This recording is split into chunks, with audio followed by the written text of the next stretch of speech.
The presentation I've got here is one that was prepared by AFL Victoria. They've asked us at regional level to provide this to our clubs, which works well for us because it fits in with our Club Education Week. I'll talk to the slides, but I'll try not to read them and insult your intelligence. But the points of contact are on this slide and pretty obvious. I'm probably one of the first points of contact with regard to player points and salary cap. Other contacts relevant to this would be Simon Riddock, who's looking after the senior football, and probably Lisa Patterson, who's the group manager.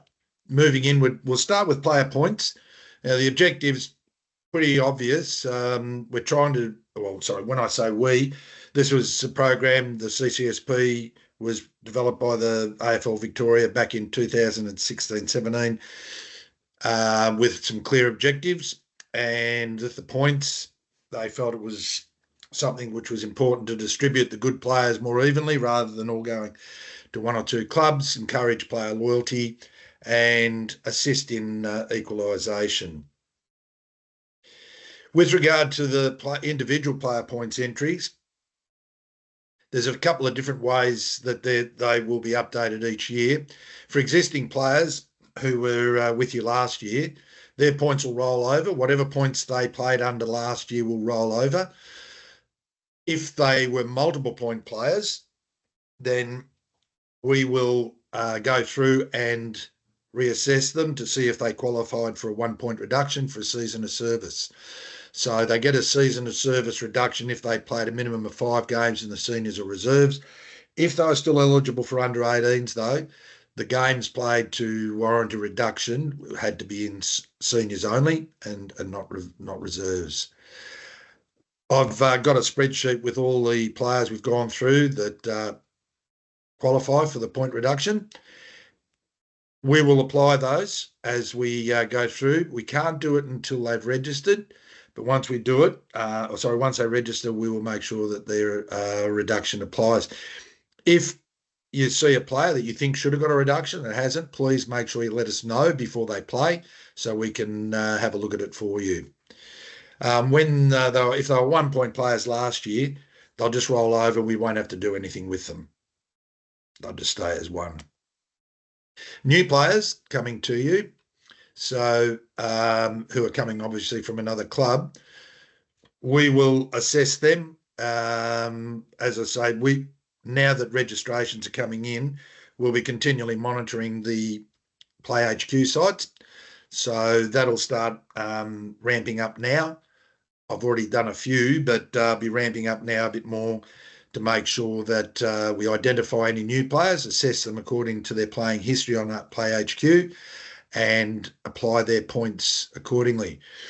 Been finding when I've been doing them, some players have got multiple records, which is a bit of a problem because some players decide that instead of getting a transfer, they'll just register with a different details, different date of birth, and apart from being annoying, it's a breach of the rules. So we need to make sure that we identify them. So if you're aware of any players with multiple accounts, please let us know so we can adjust it. Because if we don't, then their playing history is disjointed and we don't have it all, and we may, in essence, apply the wrong points. And you can bet your bottom dollar if we apply the wrong points and another club may come to us and say, well, hang on, we know this player played for a Premier Comp last year and you've given them 1 point. So just communication with your players and make sure that their records are accurate. Please make sure you get onto the players. I know it's an annual problem for football managers to make sure that the players register, but you really need to hammer them to get them registered, because if they haven't registered, we can't apply their points. And you don't want to leave it until the last week before the first game for this to happen. Also, if you can get onto the senior coaches and make sure they identify, and this can be at any stage before the season or at the start of the season or early in the season, if they can identify any players they think might be possibilities for a senior game, to let you know so that you can get that through to us to make sure we apply their points. If they're still under 18, we may not have applied their points. So you don't want to leave it to the last minute. Don't leave it until the Thursday or later, just prior to their first senior game, to ask us for the points. We've tried to be as accommodating as we can in previous years, but I certainly can't guarantee that we will be available if you ask for that. And to avoid disappointment, they won't be able to play seniors if they haven't got player points. So just make sure that you're on top of that. The categories for the allocations haven't changed. So they're there, and I won't read through them, but they're in there, and all the documents, the PPSP policy from AFL Vic, will be on our website and available for you to look at. And there is a flow chart which you can see later on that is a bit clearer. So once they're assessed, there are additional player point penalties that can be applied if they're transferring from another community club and competing in their immediate former club. So if they're coming from one Bellarine club to another Bellarine club, they'll get an extra point unless they're what's called a development player, which basically means they played more reserves games than seniors in the last 3 years, in which case they'll just be a 2-point player with no additional penalty. Also, if they're coming from a premier comp to a non-premier comp, there's an extra point that will apply. There's a list of the premier comps in the latest slide, which I'll show you. Obviously, GFL being in a premier comp, you don't have to worry about that one because it won't apply to you. If a player has been registered at 3 or more different community clubs in the current or previous 2 seasons, they will get an extra point applied. That doesn't include if they've gone up to the Northern Territory and played on permit, or they've played VFL or Coates League on permit.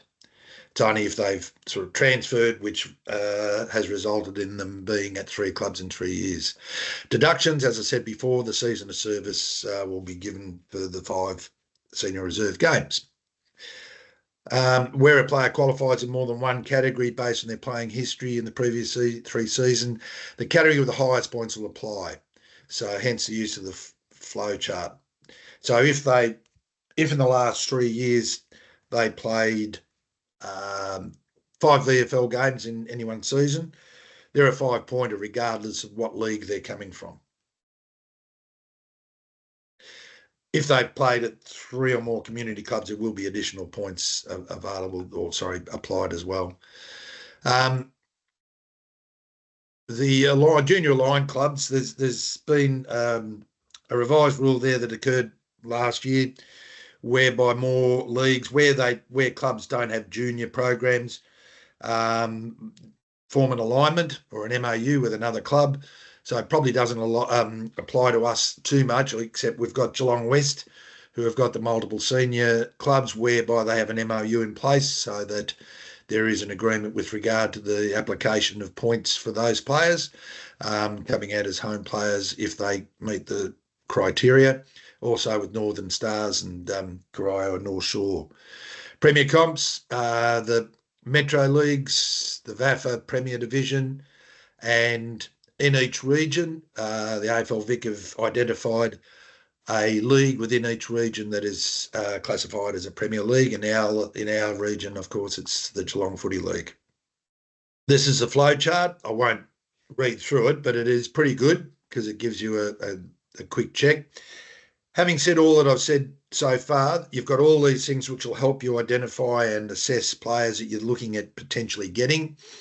If you're not sure, you're welcome to flick their details through to me and I can try and check them. The unfortunate thing is now with Play HQ, if they haven't played in our region before, I can't see their playing history until they register with you or until they've transferred to you. Can't see the records for people outside the area unless at some stage they played with us. Reassessment requests. So if you believe that the assessment is not in line with the policy or doesn't meet the guidelines within our local bylaws, you can make application. There is a form which will be online as well that you can use for individual player reassessment. You can lodge that. You need to lodge that within 7 days of the player points being allocated, but no later than 3 days before the player's first home game or player's first home and away game with that club. They need, if you've got a genuine concern, it needs to be addressed before they play. All applications will be considered by the player points panel, and we'll let you know as soon as we can, hopefully by 5 p.m. on the same day. The player points panel will meet every Wednesday. So you would need to have, if you're looking for a player to play on Saturday, you'd need to have their application in before 9 a.m. on that Wednesday so that it can be looked at by the player points panel, and they can judge whether or not the reassessment is successful. Once a player has played in the senior team, there won't be any retrospective requests. So it's not a matter of waiting and saying, oh, shit, I think that's unfair, or, you've got to have a genuine reason and identify it early. Decisions of the player points made by a majority vote. The local PPSP bylaws will be used, so make sure that you consult those before you make the application. Don't put in long, emotional applications. There are obviously a lot of emotive arguments that people can put forward about things, but the player points panel will be assessing purely on the facts and in line with what the laws stipulate. So as I say, AFL Barwon will provide written notification to the club within 24 hours of the decision being made. If you're not happy with the reassessment, there's a difference between being not happy, but if you don't believe it meets the local PPSP bylaws parameters, you can lodge an appeal, which will go to the Commission's Operations Committee, and the details of how you apply are in there and will be also in the document that you'll receive. The appeal will be dealt with by that committee, and then there's no further avenue for dispute after that. Okay, player payments. This, as I said, this is an AFL Vic document, so it goes through the best practices, etc., and objectives. So the objectives, when this was created, this was designed as a result of a lot of clubs expressing concerns that they were going broke, or they were being forced to pay above odds to field a team to be competitive. And so in order to rein it in, the salary cap was reintroduced to try and help clubs to stay sustainable. I've said in previous forums, and I know a lot of people will say that it's not working. Well, it probably isn't working as best as we would like, although I do know a lot of clubs that are using it as a means to control their spending and also keep tabs of what they're spending and having a more effective budget. But while clubs still try and find a way around it, just because they can afford to, it will never be perfect. So, and from our perspective, we can only check on the facts that we're given. So we're looking to provide a more affordable environment, more control, and responsible and well-documented budgeting. So I won't go through reading this, but in essence, what they're saying here is if you've got a senior player you're going to provide any form of remuneration to, you've got to sign them on a declaration. And just remember the term declaration. AFL Vic are very strong on it not being termed a contract.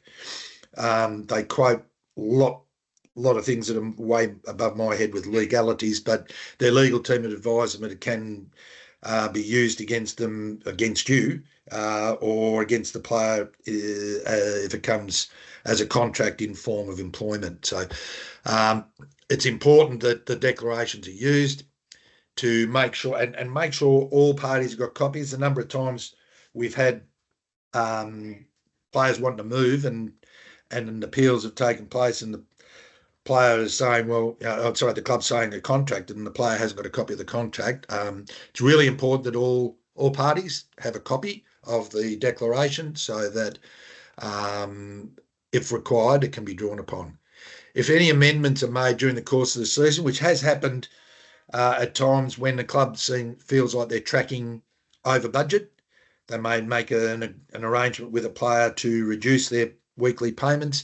That can be done, but as long as it's documented, updated, and put onto the portal to reflect exactly what the players agreed to. With that, sometimes it can go the other way, and if you decided you're tracking well and you can afford to give them a bit more, but anything you do needs to be documented. Try and avoid sign-on fees. There's been a few clubs come unstuck. It's once again the AFL Vic team were saying they can't make it illegal, but certainly I'd strongly advise against it because you can find yourself in trouble. All payments to a player concerning a particular season should be paid. Yeah, try and get the payments done during the season or at worst shortly after the season finishes. All the full details are on the Play AFL website, and there's a link there that can be accessed. Timeframes. So February to April, that's when the declarations and the budget need to be finalised and uploaded. We'll have, I think there's some slides later on which delve a bit more deeply into the process of uploading onto the portal and how it is to be. But in the first instance, when the player declarations are being uploaded, it's important that they're uploaded as individual PDF files because I know when AFL Vic are doing their audits or compliance checks, or when I'm doing compliance checks at a local level, it's really important that it's set out that way to make it more easier to progress through. With the player payment budget declaration, it needs to be on the template that's provided and also saved as an Excel spreadsheet, starting with each player's surname as detailed on the spreadsheet. So follow the guidelines on the spreadsheet, but it's important that it's saved as an Excel format. So they're through till the 30th of April, and then the lodging of documents at the end of the year is the actuals, pretty much the player payment final declaration. It says here by October 31st, well, it doesn't say here, but on one of the slides, but our local rules state that they need to be provided within 4 weeks after the seniors' last game. So obviously, if you're not making finals, you don't want to be hanging around doing it in October. You'd want to get it out of the way. So that's why we've got those timeframes to help make sure that it's done in a timely manner. Being compliant, using the correct player declaration form template, entering all declared players. So on the budget template, the top section is for all those players receiving remuneration. So on there, you put their name, how much has been agreed to pay them, and how many games you would expect to be playing, which will auto-calculate a total, and then that'll calculate what your budget is. Now, I know you're all saying, well, I don't know how many games Mick Lim's going to play. He's injury prone. He's never on the field. And the more highly paid players might play. What I would suggest you do, and it's been recommended by AFL Vic, is at the top section of your budget, list the top 22 paid players as playing 18 rounds, and that'll give you the worst case scenario from a budget perspective, best case for a coach, but worst case for a budget. And that gives you something to work backwards from. It doesn't matter. You won't get penalised or sanctioned if your budget says you're over. We all know that's probably the case anyway, because we understand that players will be unavailable through injury or maybe VFL commitments or whatever during the course of the season, and they're generally a higher paid player. So that's how you go about your budget. With regard to the players that aren't receiving any remuneration, it used to be that you had to fill in a non-declared player statement whereby you just listed the players, they had to sign it, and then you had to upload it, and then da-da-da. Across the state, there was feedback to say that it was probably overkill and not being done properly anyway. So AFL Vic have now stated that if a player is not receiving any remuneration, they don't have to sign anything, but you need to list them in the appropriate section on the budget template or the actuals template. But you've got to identify how many games they're playing and the fact that they're not getting any money in the column. So that when we look at the budget or the actuals, it'll reflect that.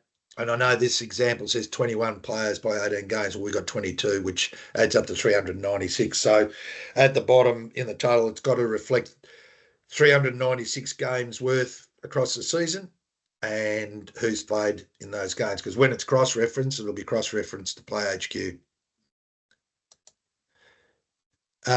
Ensure any deductions applied are permissible. So don't just assume that a player might get a reduction or exempt amounts for a particular reason without actually getting approval for that. The most common misunderstood deduction or exempt that people have put in, amount that people put in, is to do with coaching. So make sure you are over the top of that. Assistant coaches are not entitled to any deductions at all. Every senior coach has got a stack of line coaches and specialist coaches and all that. They don't get a deduction if they're a player. You can, if you've got co-coaches up to a maximum of 2, then there's exempt amounts available there. But there are criteria that need to be met for those 2 to be deemed as co-coaches. Yep, so all the documents need to correlate. So the declarations what's on the budget and the actuals need to correlate with the declarations that have been made.